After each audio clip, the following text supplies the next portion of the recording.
much rebirth. For those of you who are skeptical about rebirth, watch Little Bangkok that gets reborn, moment by moment, year by year. This is the rebirth of Little Bangkok. Death and rebirth, death and rebirth.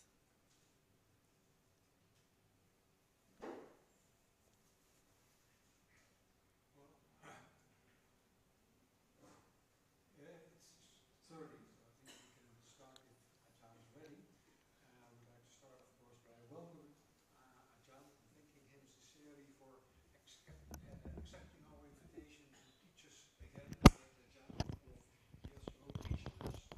And of course, I welcome all of you joining us tonight in this evening of teaching and sharing the Dhamma and sitting together and supporting each other in our practice. So Ajahn is a very well-known teacher. You've seen his life on our Facebook and Meetup and what have we.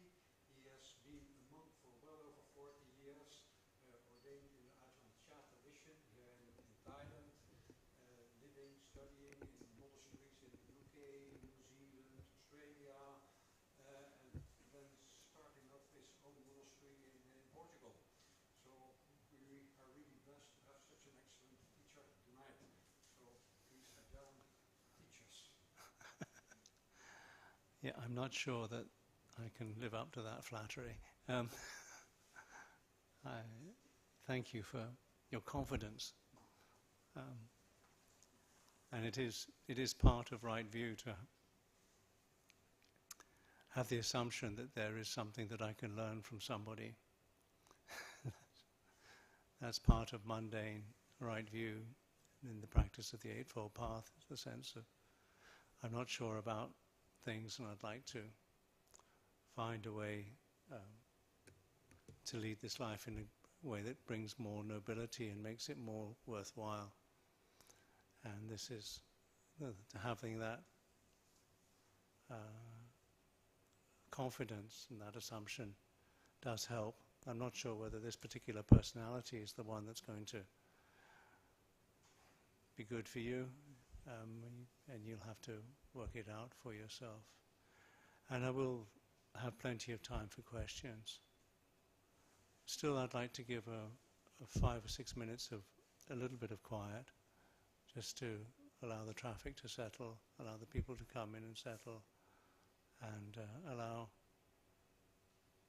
you to find a way to connect with this sense of being here now, this sense that this is the space, this is the time,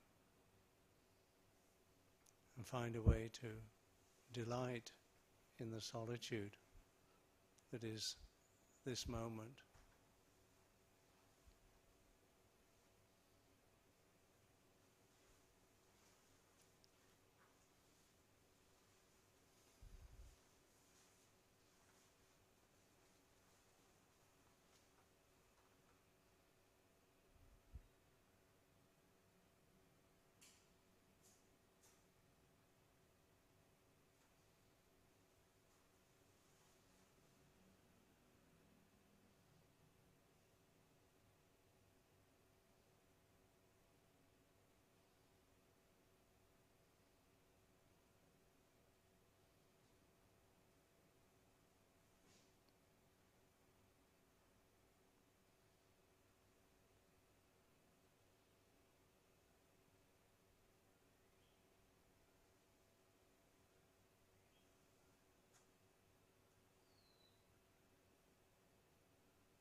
occasions like this, it is helpful for me to hear questions from you, because that gives me some indication of where you all are and what your interests are. However, to continue from the introduction as to what is this here, this is, technically it's the abbot of a monastery in Portugal, who said way back in '98, I'm never going to be an abbot again. So I thought I was only going to be in Portugal for a few years. I went there in 2012, when there wasn't very much in terms of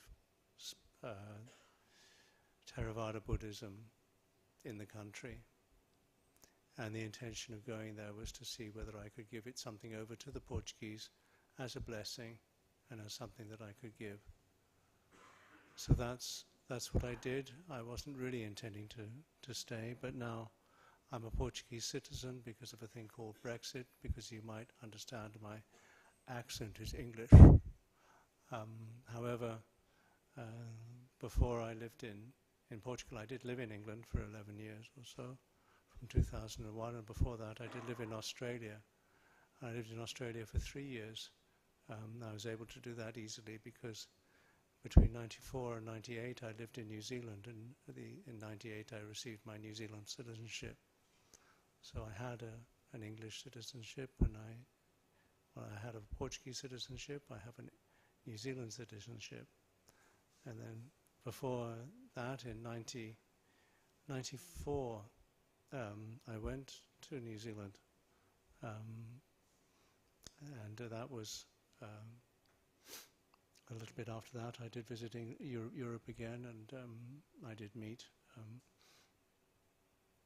some of the people here. So, and then before that, I was living in England, but mostly in England, between 84 and the end of 93. I spent most of my time in England at various monasteries, because I arrived in England from Thailand, having spent 5 years in Thailand. I arrived in Thailand in 1979, June 1979, and about almost exactly 5 years later I left, because I'd started my monastic life in this community in 1978, and that was after I'd met Luang Por Chah in 1977 in London, and that was whilst I was living in London. I was working in London. I was training as an accountant with a firm called Price Waterhouse, and before that I'd been at a place called University and a place called Bath in England, which is in the southwest of England. It's rather pretty, and I'd done a 3-year course there with a lovely tutor who came from Kerala.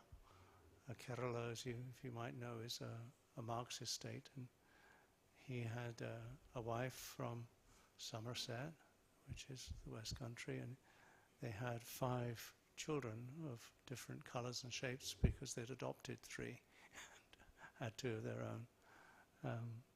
Before university, I was living mostly in the south of England.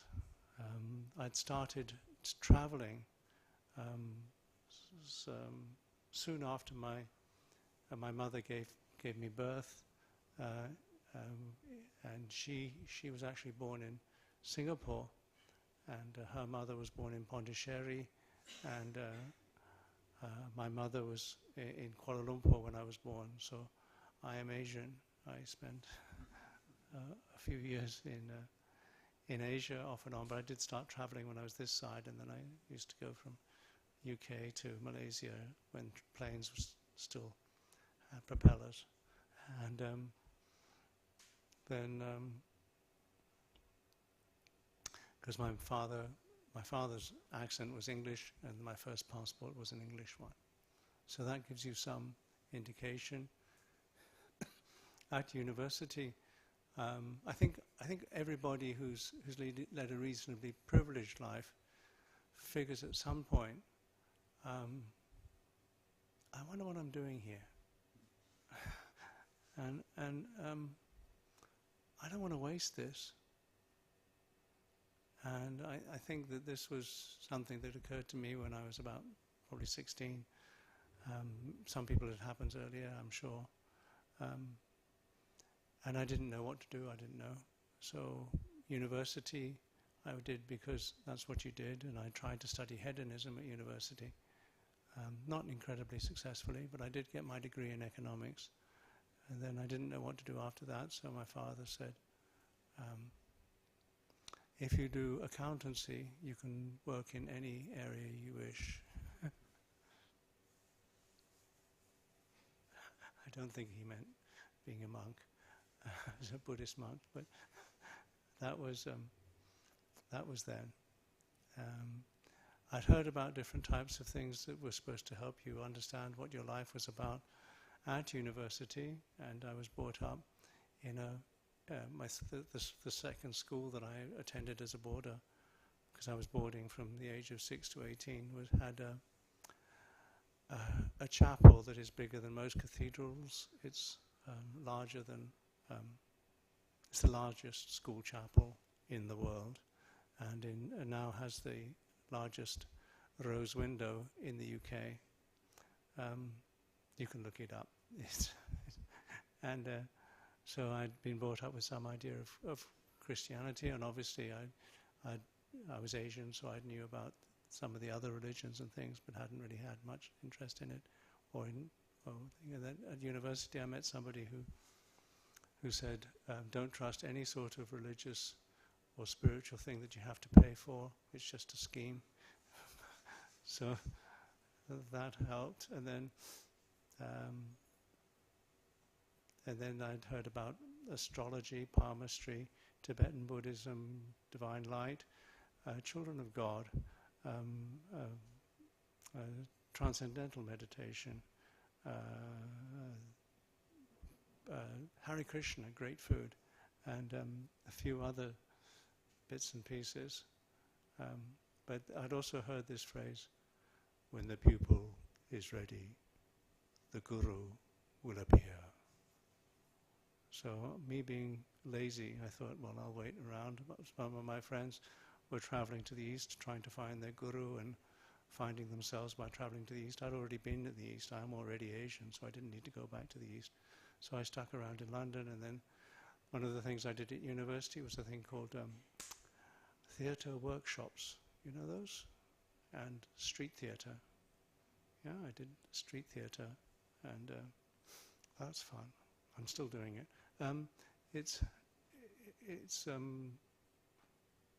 So a friend of mine from university who I met at the theatre workshop said, you should go on a meditation retreat.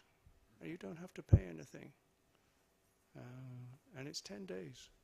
And I had 2 weeks holiday. And I went on a 10-day meditation retreat in 75. I'd never sat in meditation before, never done anything at all. And it blew my mind. And then from there I heard about these things called forest monks. And because these forest monks were supposed to be the people who really knew everything and had got the whole thing going, that was part of the tradition that I had unwittingly joined just by doing this 10-day retreat. And so in 77 I heard that I went on a retreat again in 76, and then in 77 I heard that there were forest monks in England. So I went up to meet them, to see them, check them out. And that was Lumpur Cha and Ajahn Vajiro. And so I thought, these guys need some help. They don't have an accountant. And so I went and helped with the accounting and with cooking and with things. And I thought, well, I'll just do it for 3 months and see how it gets along. 44 years, 45 years, 45 years later, I'm incredibly grateful for everything that has been offered as a part of that aspiration. And I'm here because out of gratitude for all the beings that have ever supported the Lord Buddha, and for the support that the Lord Buddha offered through offering a way of considering life and a way of leading one's life that leads to less suffering now and in the future. And I'm incredibly grateful to all the people that he taught and who taught others, and all those that have supported those that have taught, and all those that supported the Lord Buddha. One of the things that came up as I was in the car, so I better address it again, in the taxi, was this thing about rebirth. And as I was saying, this little Bangkok group, I've seen it being reborn so many times. This is not the same group, but it is the same group. And this group has been reborn again and again and again. And one of the things that, see how one can use this birth so that it's a nobility and something that's worthwhile. Can one work with this birth so that it's a way that brings blessings to yourself and to others, or is it a curse? Is your life a blessing or a curse? This is a question that it may be a bit strong, but it's something to work out, and how to give your life nobility, and how to have relationships in your life that give your life nobility. And the relationship that is important is the relationship to the way things are. And this is set out very clearly in the teachings of the Lord Buddha as a structure, as a framework, and then it gives from that structure and framework a way to behave and a way to practice. So the first thing is, of course, that there's a certain amount of it's a bit strange getting born. It's a bit strange starting anything. It's a bit difficult starting anything. If you think about a human birth, that's an incredibly stressful thing for most people, even though my mother says that the birth that she gave me was not stressful for her, which is great. But I think in general, birth is stressful. And then once there's a sense of arriving somewhere, there's a sense of, well, what on earth am I supposed to be doing here? Which is, if you look at a child, I was looking at a child the other day, and it's been this big, and it's just thinking, where the heck am I? What am I supposed to be doing? And then, how does all this work? And that's the whole thing of getting older, because as you know, as you even get even older still, we still think, where the heck am I? What am I supposed to be doing? Why is this body not working in quite the same way? And as you get older still, there's all sorts of other things that happen to it as well. And then, of course, it just embarrasses you when it starts to get sick and doesn't behave in the way that it should, and then it gets expensive and a nuisance.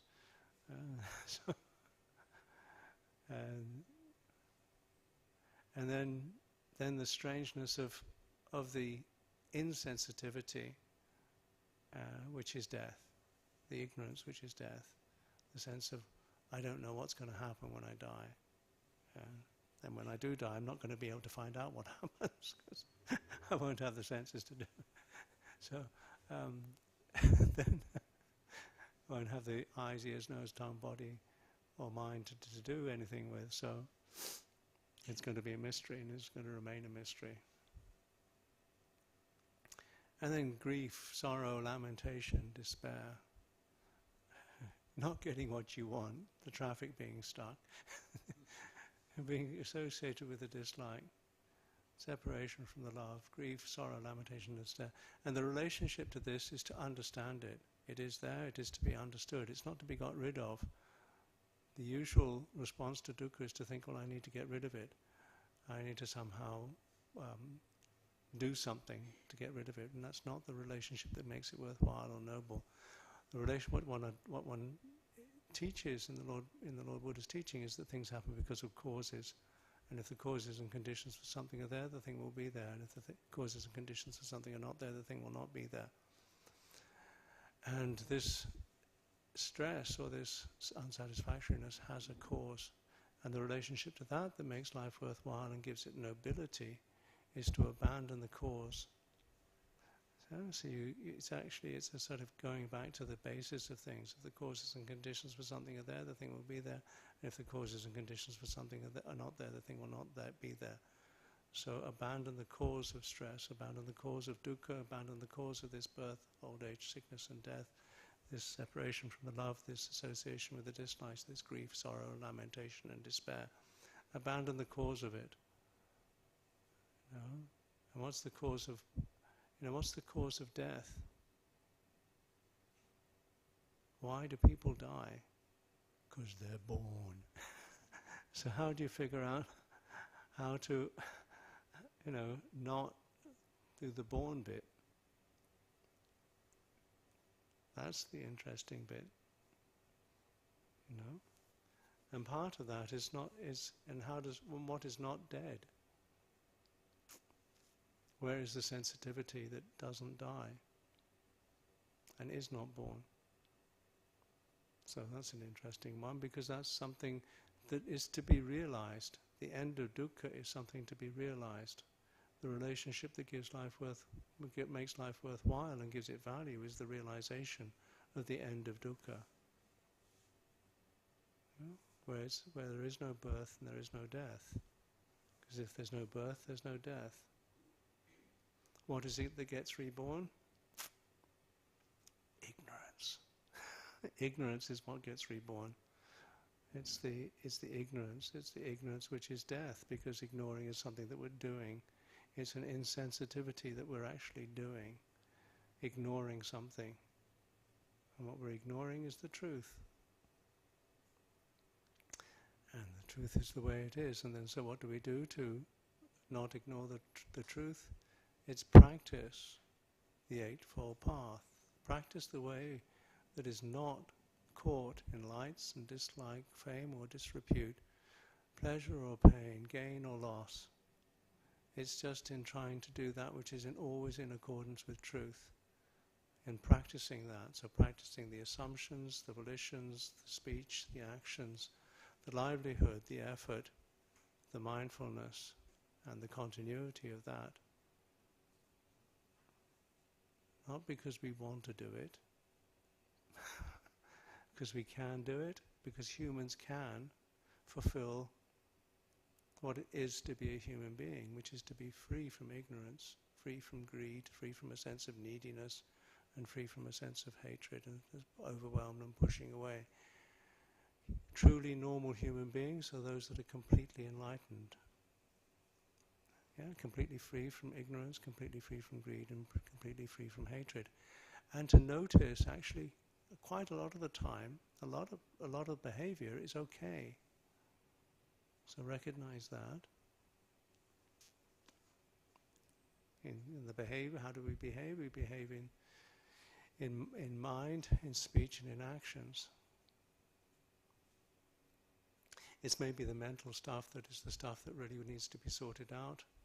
And that requires examination and honesty and facing up to what the heck is happening here. How is this being received, and how is this being responded to? What is this life that I am leading? So I leave that with that question, because that was the question that I was concerned with when I was 16, which was, I don't want to die having felt that I've wasted my time. So may this not be a waste of time. I offer this for the start for questions. It's covered quite a lot of ground, but possibly some of the questions that I might have been given about, where do you come from? How does it feel like to shave your head? It's okay. I'm fine, thank you. 13 years later, he's like this. He was out there, in a different space. He might get to the questions if you're not I might divert the questions. Don't worry, not too much. Not that he's really worried. He trusts me. So, any questions? Yes, you should keep the 5 precepts, even the 5th one. If that's the question you were going to ask, one of you, which is very common in lay people's groups. If you have a question, please use the mic so that everybody can hear the question. You have to speak close to the mic to make it work.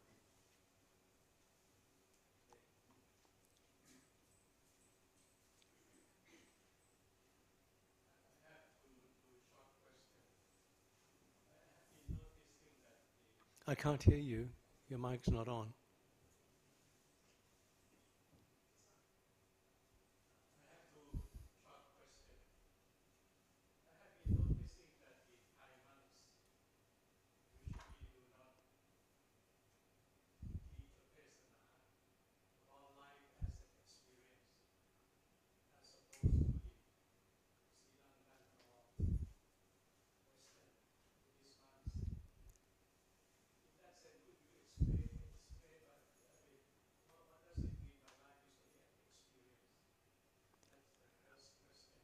Okay, so can I just clear this first question as what you're asking? You're asking, what is life as an experience? What is life as an experience? That's your first question. Okay. The next question. The second question is, what would be your advice if I were to be living now in Lhasa? Living now in Lhasa, Lhasa, Russia, Gaza. Hamas, Palestinians, and so So on. what would there's 2 things. Okay, so what is life as an experience, and what would be my advice to you if you were living in Gaza now? Just want to try to make it clear that I'm understanding what the questions are. I'm not promising to answer them. Okay, but I'm at least trying to receive them in a way that is wholehearted. That because what is life as an experience?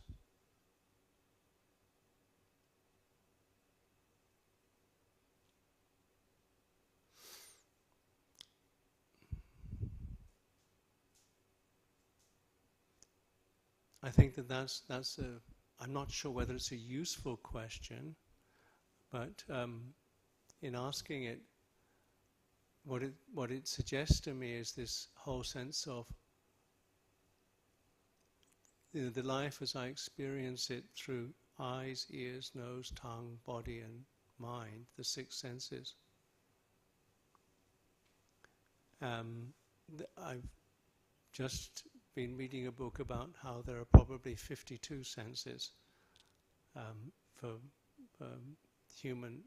animal existence, and humans, in case you haven't noticed, are animals. So, but the 6 senses that the Lord Buddha talked about are the ones that are mentioned as faculties in the scriptures, in one analysis of the scriptures, the 6 senses.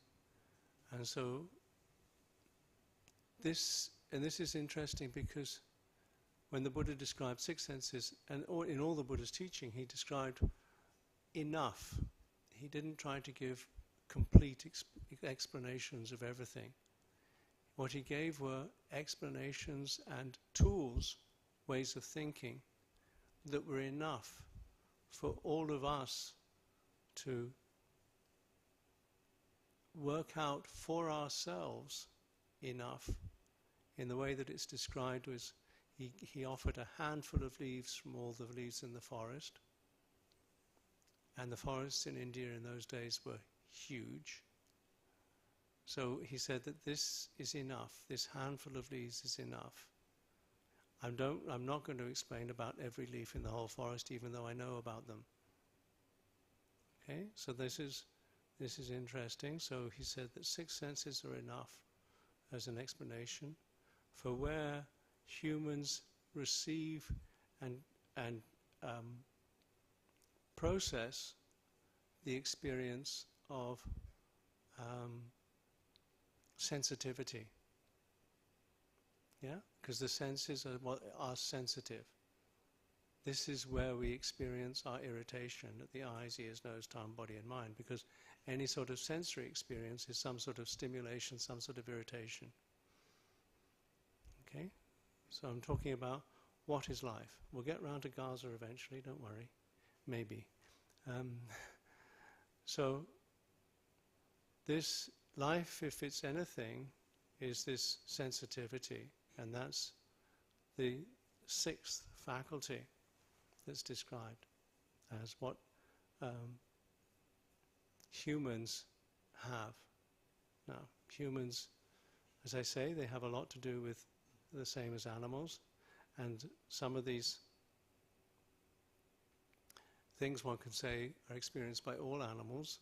I don't know how animals experience their senses and what sort of senses they work, but life is sensitive. And then what humans also have, what life is about, is responding to sensitivity. You know, you receive experience through the senses, and then there's a response to it. And that is if you look at even an amoeba receives experience and responds to it. It's called alive. Yeah? And to the degree that there's that sense of receiving experience and responding to it, is the degree to which one can say something is alive. You know, that's what life is. Right? In the faculties for, as they're laid out, it's called the feminine and the masculine, and that's life. So the three faculties there. Feminine, masculine, life. It's nothing to do with males and females, nothing to do with gender or sexes or anything like that. Okay? Not making any statements about that. And then the next faculty that all life has, all humans have, and I think that it's common for all life, is there's going to be some sort of pleasure. There's going to be some sort of response in some way that tries to get some sort of pleasure out of things, or some sort of optimum. You know, the amoeba will move towards somewhere where it thinks it's going to get something that it's going to be able to eat. You know, and all life, I feel, seeks some sort of fulfillment. Yeah? Some sort of the best it can possibly do. Even a weed growing in the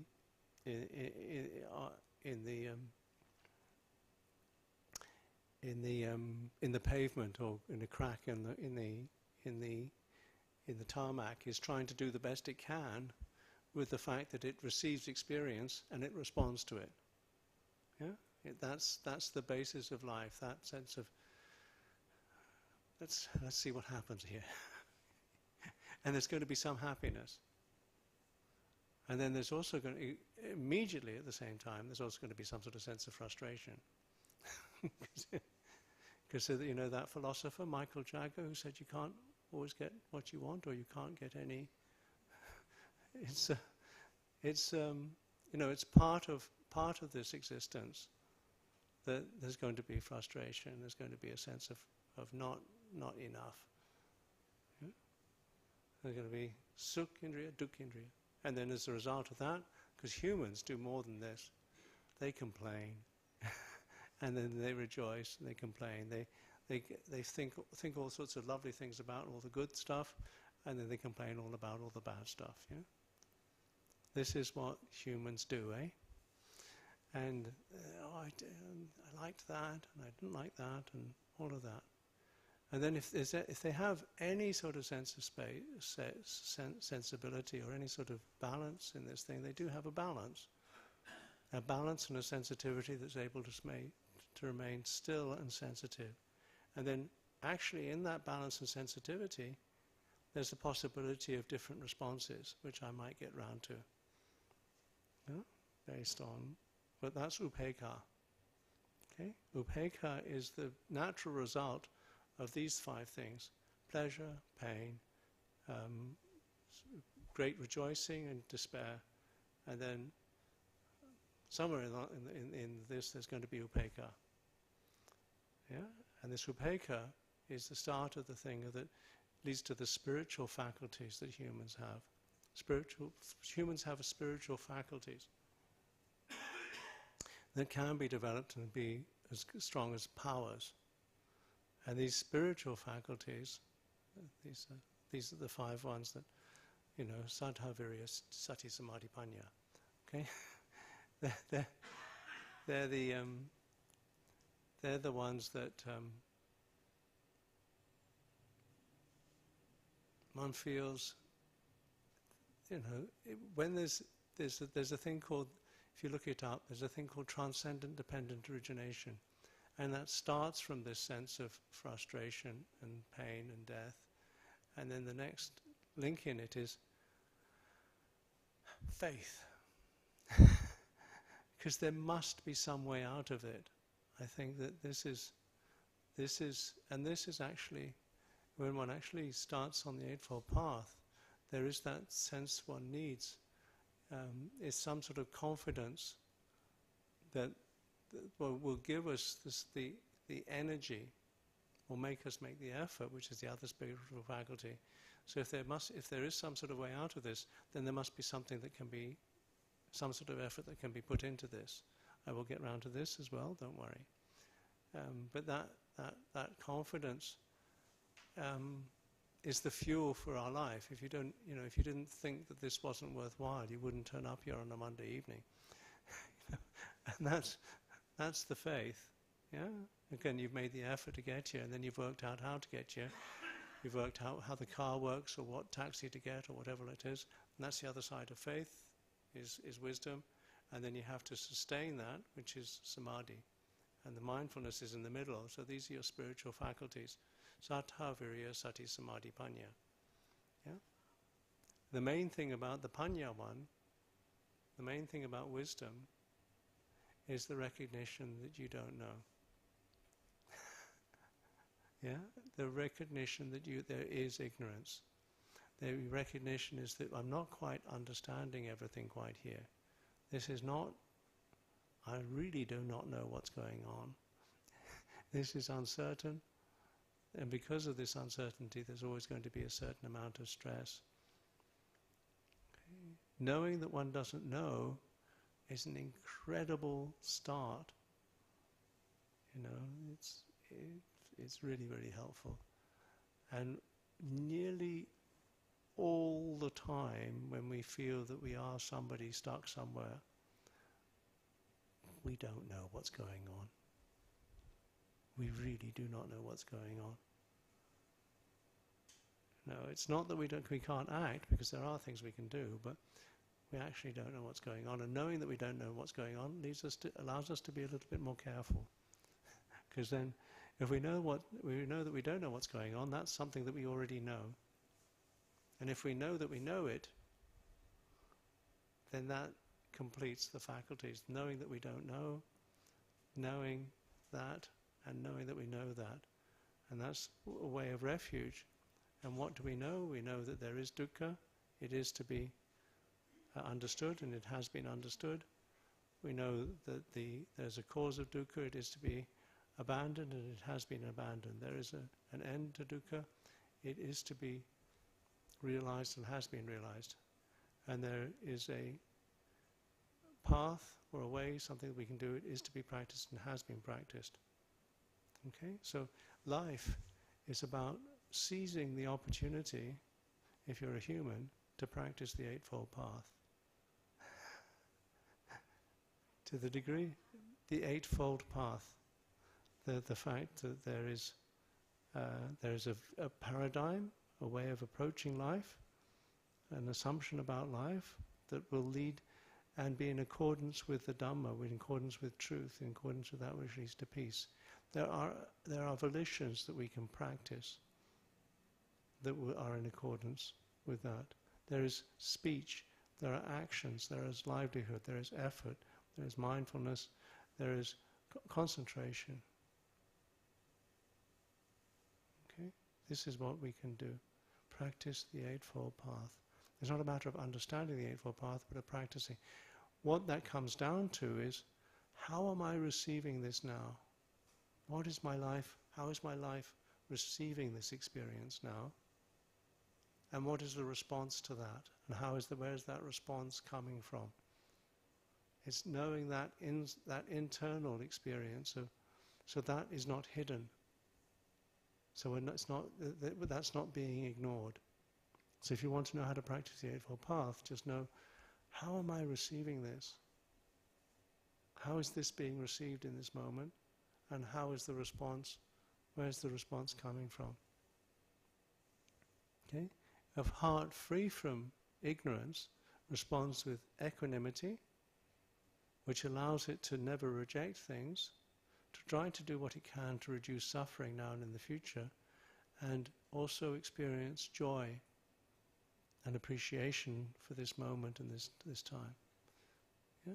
This is where upekkha comes in, because upekkha oversees metta, karuna, and mudita, which are emotions or responses to life which actually lead to maturity. Because there's the recognition that only behavior free from ignorance is truly sane. Yeah? And truly mature. So a lot of human behavior is insane and immature, in case you haven't noticed. So, and I think that's liberating, because it's actually saying that maturity is possible, and if a human life, if it's worth anything, is to practice the Eightfold Path. That's what a human life is for, and that's what a human life does when it works well. Now, in terms of Gaza, if you're in Gaza, I think for anybody in Gaza, if they can practice the Eightfold Path, then that will lead to the liberation. How they will practice it is something that they will have to work out for themselves. So my advice to all the beings in Gaza and in Israel, and my advice to all the beings around the world, is practice the Eightfold Path. Because that is the most noble thing that you can do with your life. And that includes the beings in Gaza. And how it works out in each moment is something that has to be realized in each moment. You do the best you can in each moment. Okay? Is that too long? Or not specific enough?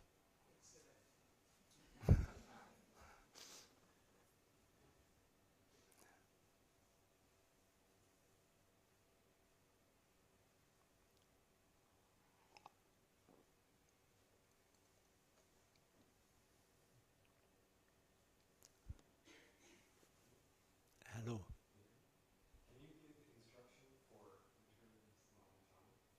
Can I give instruction before entering jhana? How do you know you're not there already?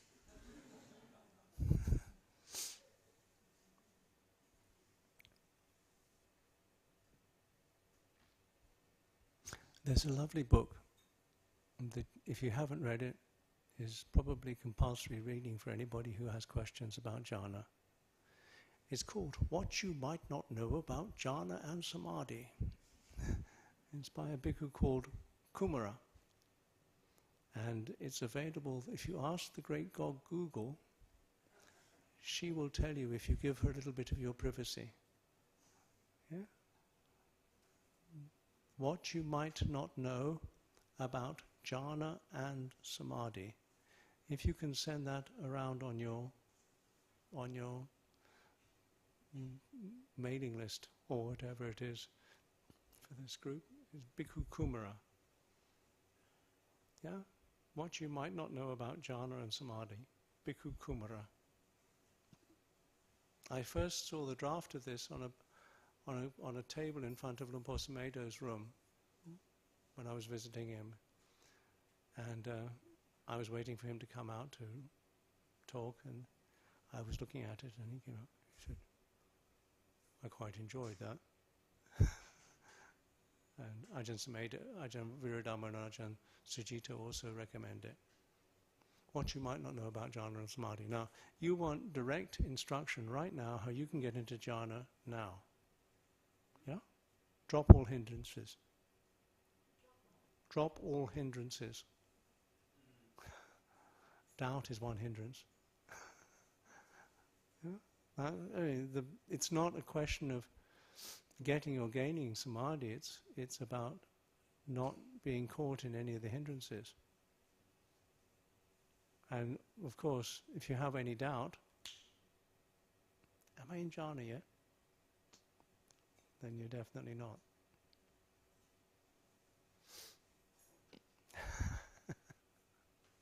You can work on the hindrances if you practice samasati. Yeah? Samasati is the Satipatthana Sutta. Yes, it's quite long, huge, difficult to chant. An hour and a half chanting, and that's just a summary. And the start of the practice of Dhammanusati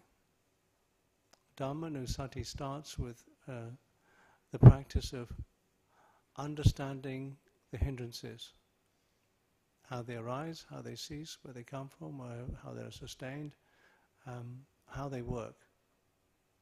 And he goes through all of the 5 hindrances.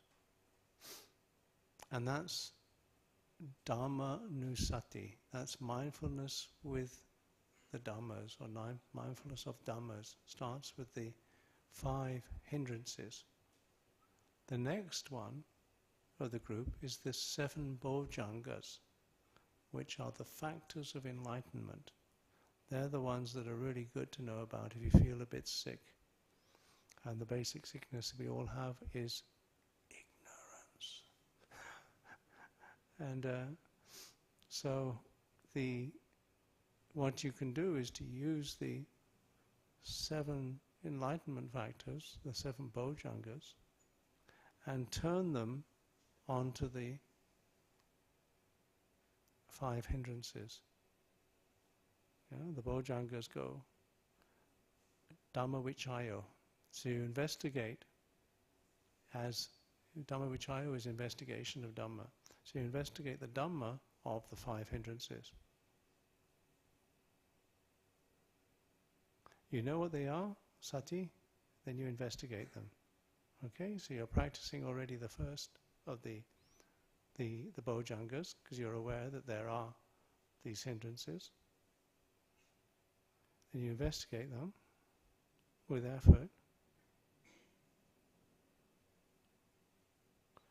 And then you're interested in that investigation. There's a sense of excitement about that possibility of investigating them. But you're peaceful with that. Okay?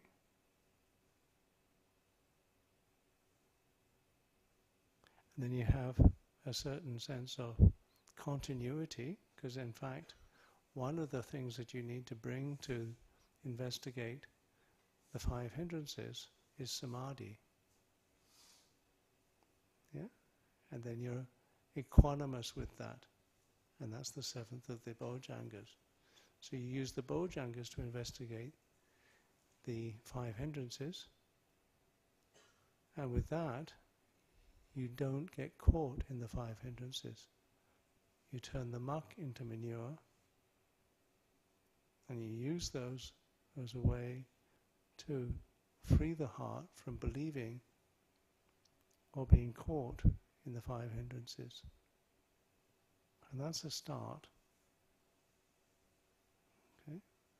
Because you picked something up, you've investigated it, you're interested in it, you're happy that you're interested in it, and all your energy is collected on that. And those are the factors of jhana as well. Vitaka, vichara, piti, sukha, ekagata. Okay? Those are the factors of first jhana. Go for it. Once you're familiar with it, and you know what's thinking and what's not thinking and how that works, what the space around things is, you're not caught, then practice that often. So it's something that you don't have to worry about too much. Yeah? Or be concerned about it. But don't take any of this personally. Good luck.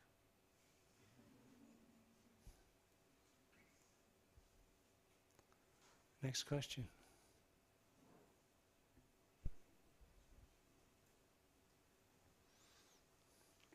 I've always had a problem with the idea of equanimity because it's usually described as never letting yourself get too high or too low.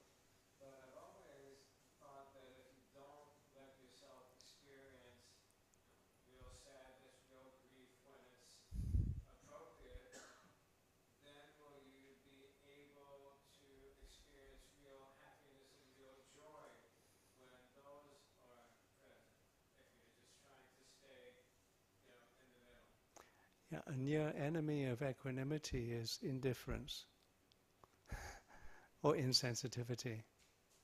Yeah, equanimity, upekkha, is supremely still and silent, like a still forest pool, which actually responds to everything.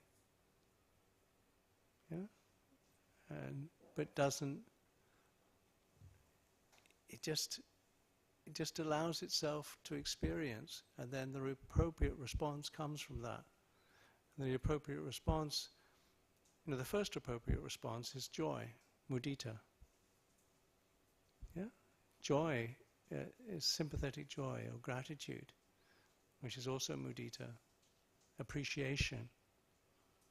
Yeah? That's something that is, if that's possible in a moment, then that's a beautiful response. Yeah? That's always a beautiful response.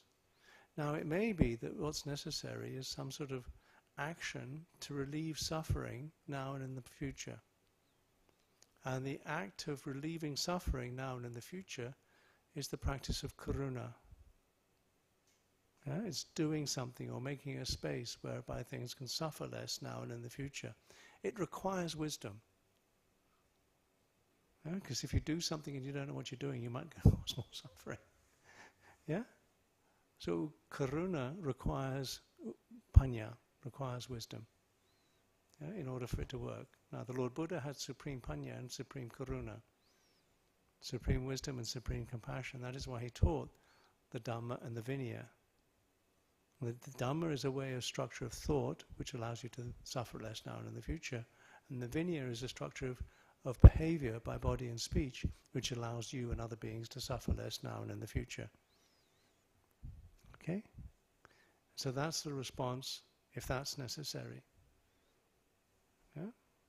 Upekkha, overseas, sensitive, experiences joy and appreciation, mudita, acts through karuna, through compassion, so that there's less suffering now and in the future, and never rejects, never dwells in aversion.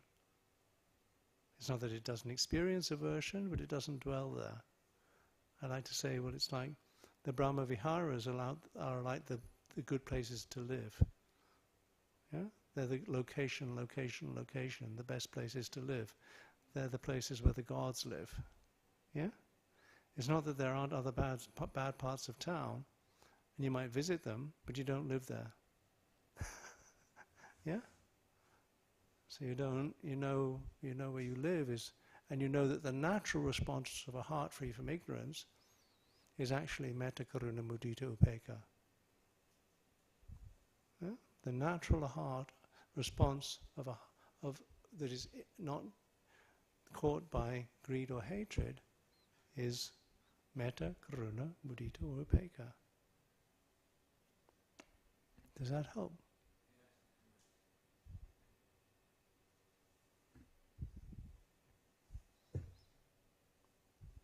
How can I express my ignorance? When is this thing supposed to end? We have about half an hour left. Okay, so about 8 o'clock. Time for questions. 8 o'clock. Ajahn, you were talking about the Eightfold Path, and people, according to wisdom, either think they're altogether equally valid. But some people are not talking about trying to figure out which one gets priority. And they talk about concentration being the road to mindfulness, or the mindfulness being the road to concentration. And it goes beyond just the ranking. It was concentration being at the end step to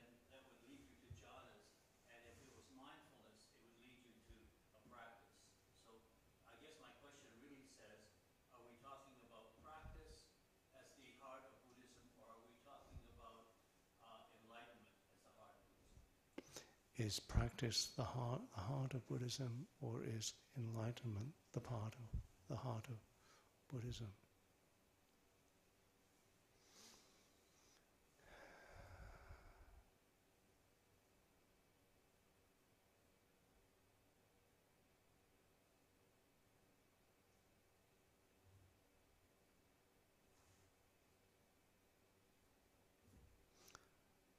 I'm not sure that either are the heart of Buddhism. Which would you put first? Why? Why? Who gets 7, who gets 8? I'm not sure that I think, if you're going to start on the Eightfold Path,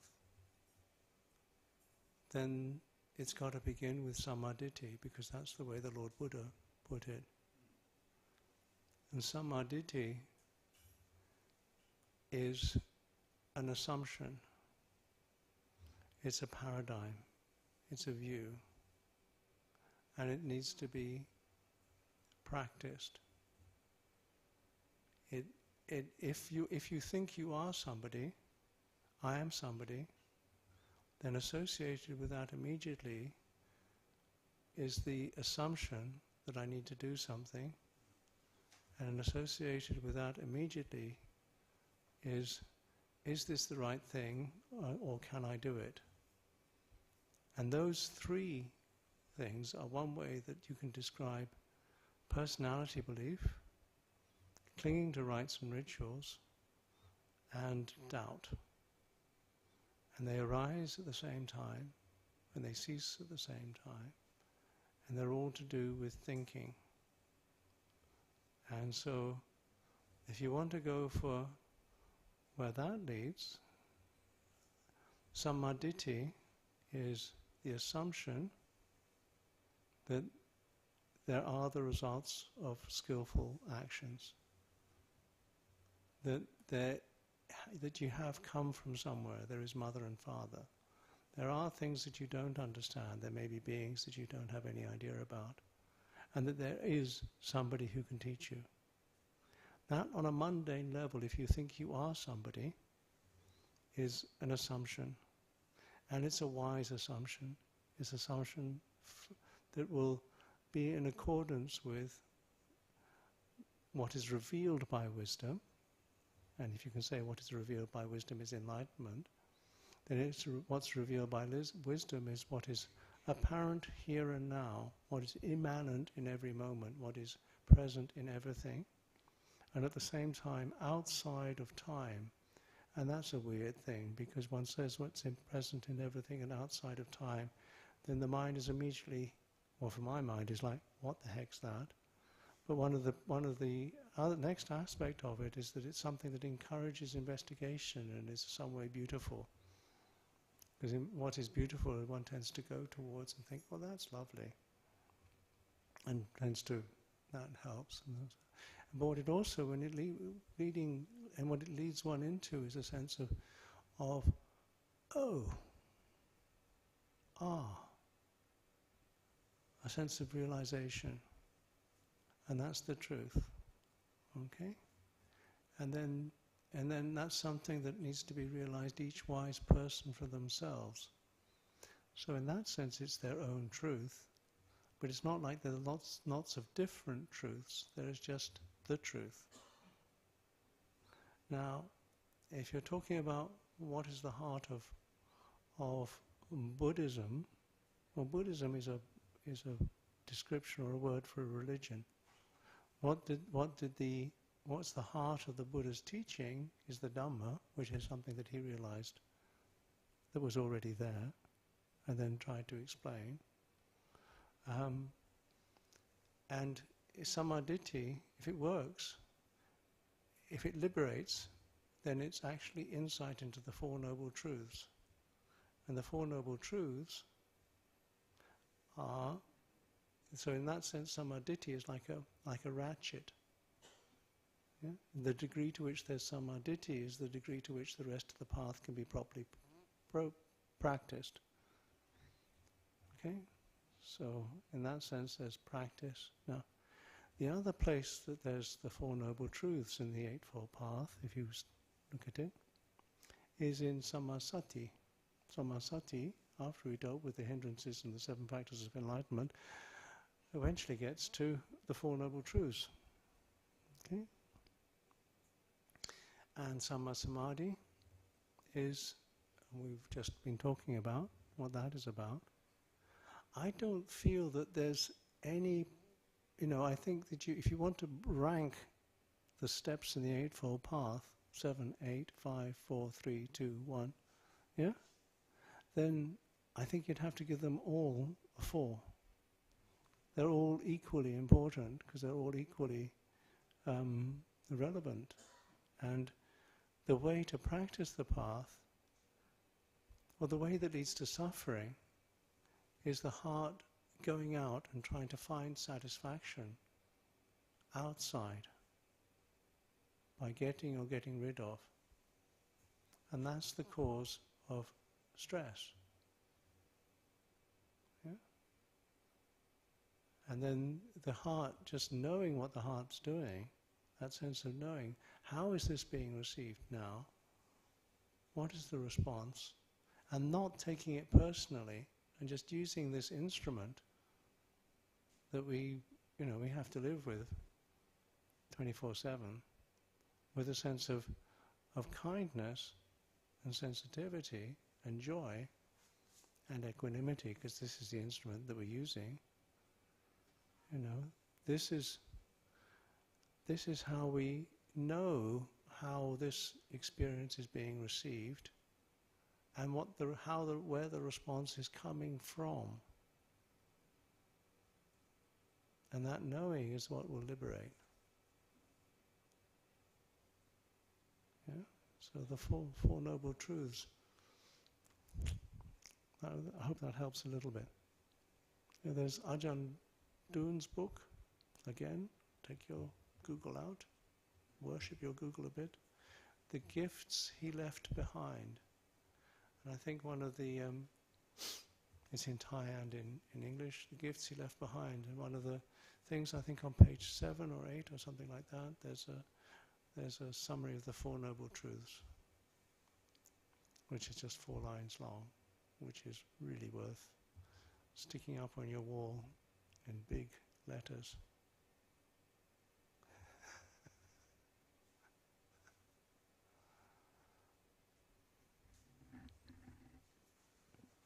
Hey, Mike over here.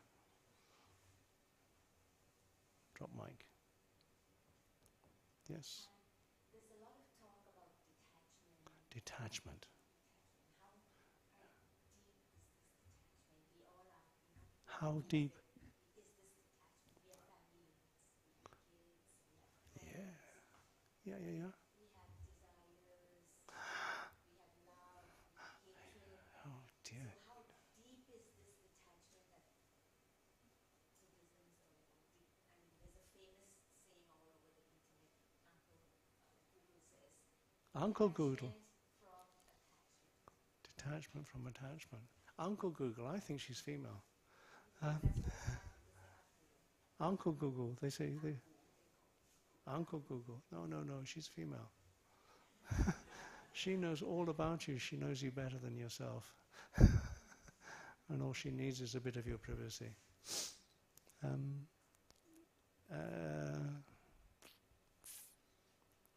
They call Buddhism detached from your attachments.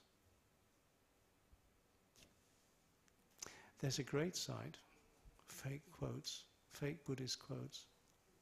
That's a great one. That's put together by somebody who was in the, I think still is part of the Triratana. It's worth looking at.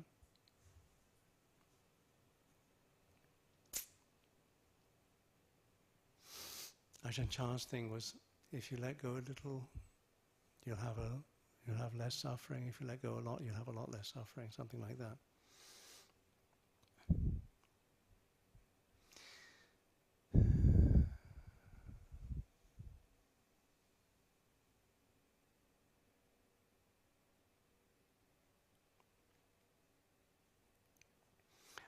Loposamedo's thing is don't take it personally. don't take your life personally. Don't take your life personally. Yes? So it's not to say that it's not there, but how to relate to it so that it's you do the best you can. Now, if you're attached to the idea that I should have no attachments, you're going to make more suffering.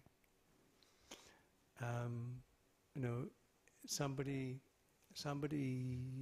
asked somebody about, do you still feel hatred, or do you still get angry? Do you still get angry? And I think the reply was something like, yes, but I don't act on it. Yeah, I still feel angry, but I don't act on it. Yeah? Have you ever written an angry email and regretted it? Yeah? Never ever write an angry email. It's just hopeless, isn't it? Because there's that impulse of, but if it comes from anger, it never really. There's something stupid about it, which is strange, isn't it? It's not that it's wrong to get angry, because anger is something that arises, but acting out of it, it hurts everything and hurts oneself. What your worst enemy would wish was that you were angry, because it makes you stupid, makes you look terrible, people don't respect it, all the rest of it. So, it's not to say that there isn't any anger, or to get rid of the anger. Don't get angry that you're angry, because that's another thing, isn't it? I am angry that I'm angry, and that I'm angry that that person has made me angry, and I'm angry that I'm so stupid that I still get angry. And that's like you work up the whole allergy, and so you even have to mention the person's name, and then you're angry, and they're nowhere around, but they're still managing to hurt you. Yeah, and so that's what maybe the attachment that you need to let go of, is that sense of grasping onto something that you didn't need to even pick up. Yeah? So how much? How little? You do need to practice.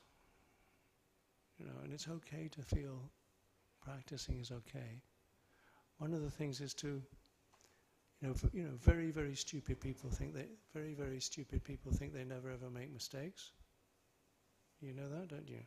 Yeah? And then stupid people don't learn from their mistakes. Yeah? And then if you're a bit more clever, you learn from your mistakes. And if you're cleverer still, you try to learn from other people's mistakes. That's called educating yourself.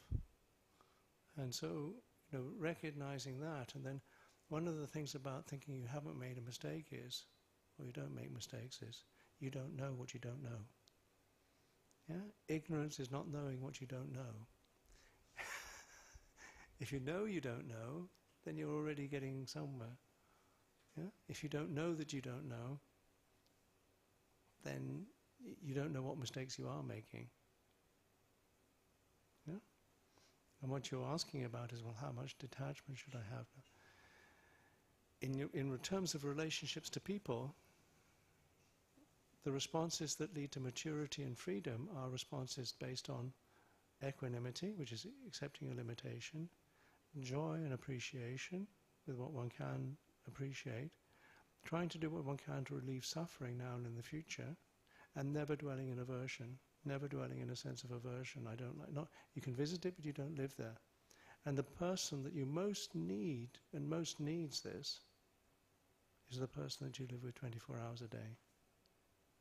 The person who most needs your complete acceptance is you yourself. And a finger snap of that acceptance is much better than almost anything else in the whole universe. That sense of, this is okay. And then one does what one can to relieve suffering now and in the future. And you're trying to gain the wisdom to do that. So you do the right thing and not the wrong thing. That's why you come here. Yeah? So you suffer less now and in the future. You wish yourself well. you wish to suffer less now and in the future, you can have some appreciation that that's what's happening. And then with equanimity, you start from where you're at. I'm here now. This is what I deal with. This is what I can do.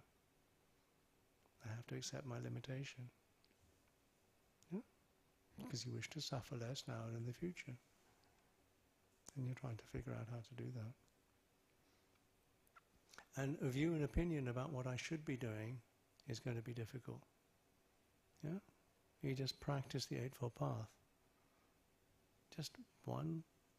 So you think, well, there must be something. Then your intention or your volition, what direction to give your thoughts is not into indulging, not into harming, and not dwelling in hatred. Okay? That's the direction to put your heart in.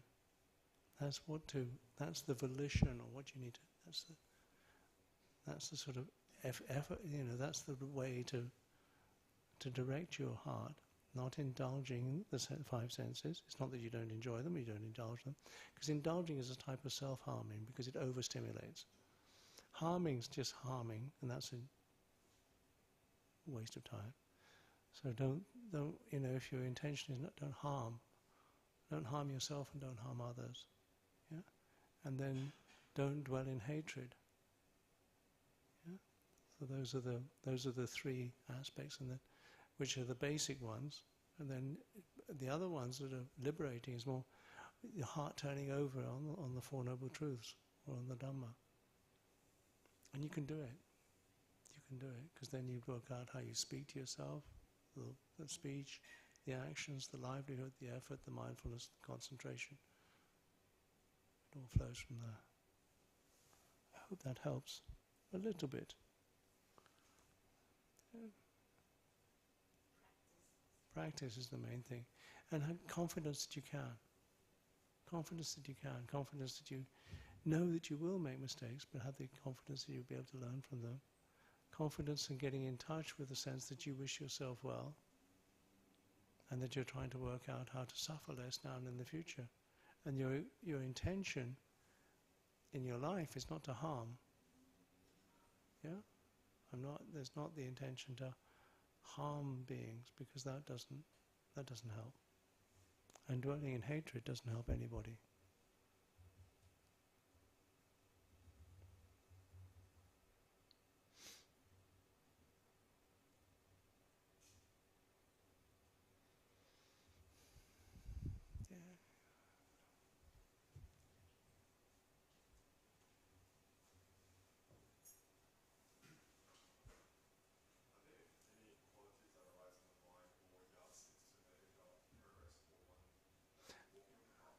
Okay, I want to know how far I've got.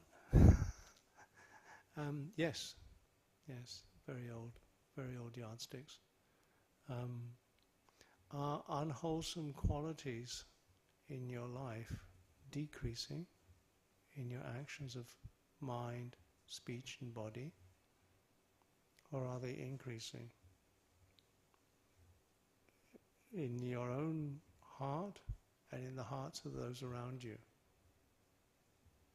How socially are you responding? What's the effect of your life in the people that you meet from day to day, the people you know, the people you don't know, the people in your life and in your own heart? Are unwholesome qualities decreasing, or are wholesome qualities increasing? That's the only test of spiritual progress. And that's, on a personal and as best you can level. Whether this is going to affect the whole world and how this is going to work, I have no idea. And it doesn't guarantee that bad things won't happen to you. But is there less suffering in the way that you respond to your life and the beings around you? As the best you can. That's the only test of your spiritual progress. And what are other wholesome qualities? Okay. Thoughts, actions of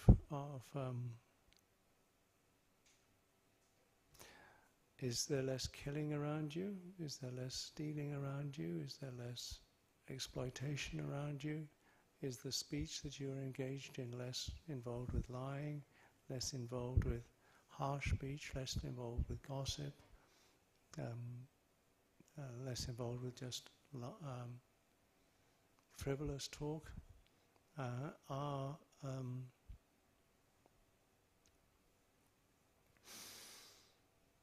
Is there less covetousness, less ill will, and less ignorance in the way that you relate to yourself and to others,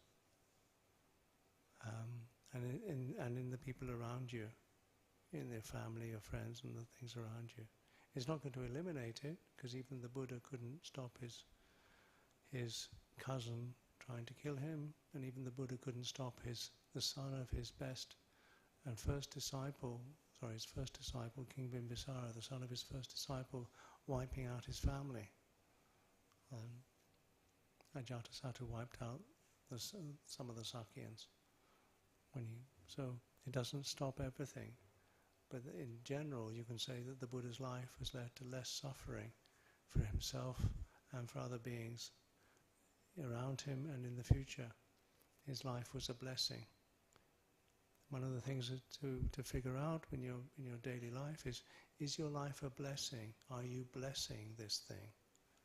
Yeah, in the house you live in, are you blessing it by keeping it tidy, keeping it repaired, looking out for it, looking after it?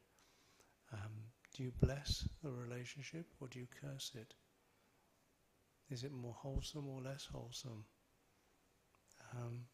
And in relation to yourself, are you blessing this being, or are you cursing it? Are you doing in your relationship to your money, in relationship to your relationships, in relationship to your job? Are you working at this so that it's a blessing and not a curse? Are you relating to it in a way that it's a blessing and not a curse? Does that give you something to consider? And that's the test of your spiritual progress. Yeah? I think one of the things that I recognized in India was the people who sweep, the people who clean up, the people who go around and tidy up, they're actually blessing the places, because they're leaving the place in a better way than they found it. The people who tidy up, the people who clean the toilets, the people who sweep the streets, they're actually blessing those places, because they're leaving the place in a better way than they found it. They bring blessings. Strange, isn't it? Because you tend to think of, and you know what a blessing for a child is. A blessing for a child is wise, virtuous, and generous parents. That's the blessing for a child. Parenting, let's say, that's parenting. So encourage covers all types of parenting, because we all need it. We all need parenting, or we've all needed parenting.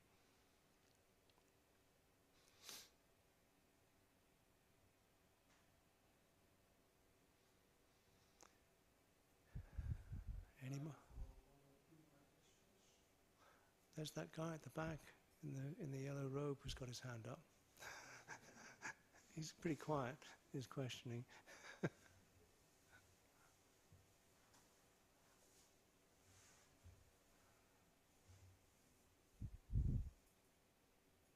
Everything is perfectly clear. You all understand the Dhamma. You know how to reach jhanas. Any further questions? I apologize if I've been too dogmatic, and I apologize if this has hurt anybody. I apologize if it's confused people. It's not been my intention, and maybe I've tried to stuff too much information. I am very grateful for this. opportunity. This is the best I can do with this particular life right now. I'm grateful for the friendship and the support that I've had, and wish you all very well. Remember that beings wish you well. It's something that if you think that nobody loves you, remember that there are many beings in the world that are saying, may all beings be well and happy, and have been saying that for a long time. So there are beings that have thought and have wished, may all beings be well and happy, and born and to be born, and you're included in that. So that includes all the beings that have followed the disciples of the Lord Buddha, all the beings that have ever chanted the Karaniya Metta Sutta, all the beings that have ever thought, may all beings be well, born and to be born, and that includes all of you. Thank you.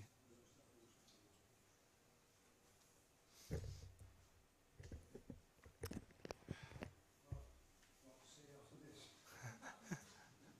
Thank you so much, Venerable, for all the extensive answers you've given to these questions, and to my mind they were very optionable answers. Very distinct things that, well, if I want to do this, I want to measure that, well, how do you do it?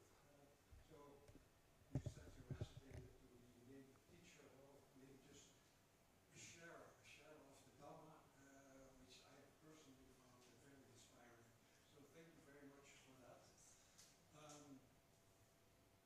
Just switching off with two practical points. Sorry for that, life goes on. First of all, as always, there are donation boxes outside. The Dhamma is always provided for free, but still Venerable has to travel. There are costs involved. You can support this monastery by putting a little bit of money in the box for the teacher. And likewise, we are getting this beautiful venue for free from the Roger, the Banari Foundation. So there's another box for the Banari Foundation. Next week and the week after that, we will have Pandit, our founder, leading our sessions. You'll find the information soon on the website, on Facebook, and on our meetup page. Then, a very practical issue. Could you please, or at least some of you, help us to clean up the room by folding these chairs like this and putting them here, and the best will then put them on the balcony. And we got a request from Dr. Mai of the foundation whether we could help setting up the room for the meeting we have tomorrow. So if some of you could help Bess and me setting up that room, that would be very much appreciated. So once again, thank you very much, Venerable, and thank you all for being here. Okay, get on with the blessing. You can get on with blessing the room. Some of us will be going to the cafe across the street. If anyone wants to join, you're welcome.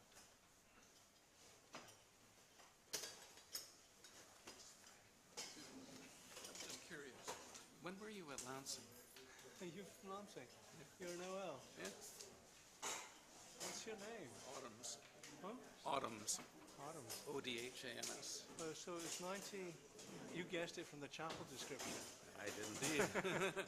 Oh, yes. I was in seconds from 66 to 71. You would have crossed over with my brother. He was in seconds. Who was that? Guy Autumns. Guy Autumns. Guy Autumns. Yes. Because he must... Because we both went there in Guy 1960. Roberts. Autumns. Can you write him down? Yeah. Well, he's not with us any longer. He passed away, unfortunately. But he would have... Because we both went there in 1969. I left in 72, and he stayed for another year or two. I left in 71, so He would have crossed over for a year or two. would have crossed over Yes. So- Well, and with me too, for that matter. with you. So you were in seconds. Yeah. No, I was in Gibbs, and my brother was in. Yes. But that's weird. Yeah. How did you know? So it's Guy. Guy O-D-H-A-M-S. We went to the same O-D-H. school. Nice. Yes. She was my colleague at the O-D-H-M-A. A-M-S. And your brother was? Guy. Your brother was Guy, and you are? Hugh. Hugh. H-U-G-H. O-D-H-M-A-S. A-M-S. Like O-D-H. A-M-S. A-M-S. Like the I'm publisher. You're a publisher? No, what the Autumn's family was. Okay. Okay, so, well, I'm still in touch with John Brownrigg, who was also around at the same time. I was actually a house prefect. How are you? So, no, I was a house captain, Yeah. and then then I was a school prefect. Oh, interesting. I also started my working career with Price Waterhouse. Jesus, well,